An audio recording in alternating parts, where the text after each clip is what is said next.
munnange ate embeera ntandise naye nga wali ntandise n'obutambi wali munnange mu concert wali ate ku Shiba Kalungi era nga enteekateeka buli kimu kyonna kyawedde muganda wange gwe alaba Gemina Tug era ngaawo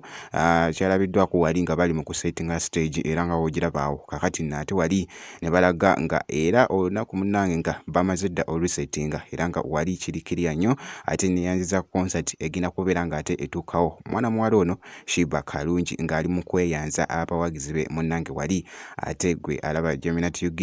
so ngaawo ate nga nvuddewo munnange nga wenshekinze ku Shiba oyo kakati nshekinze ku kifaananyi ate ekitredinze ennyo wali nshekizeko ku Eddie Kenzo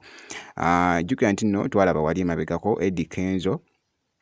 kw'ossa n'omukyala Honorable Fiona Nyamitolo nga bamiitinze wali ate famire ya Rema Namakula kw'ossa ne bbaawe Amuza era nga wolaba munnange kati naawo ate babadde nga balaga nti naawo baali bagenda kufuna ate wali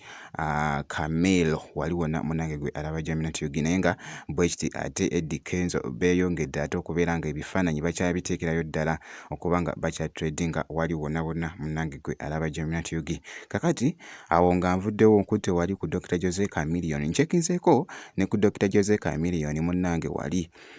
mwana mulenzi ono kyomusimako nti Chameleone ayambala alina ebyambalo munnange ate byayambala neweewuunya kakati naawe ate yabadde wali ku Comedy Store era nga wolabaawo naye sometime neebuuzaamu ne ŋŋamba oba ani ayambaza Chameleone kubanga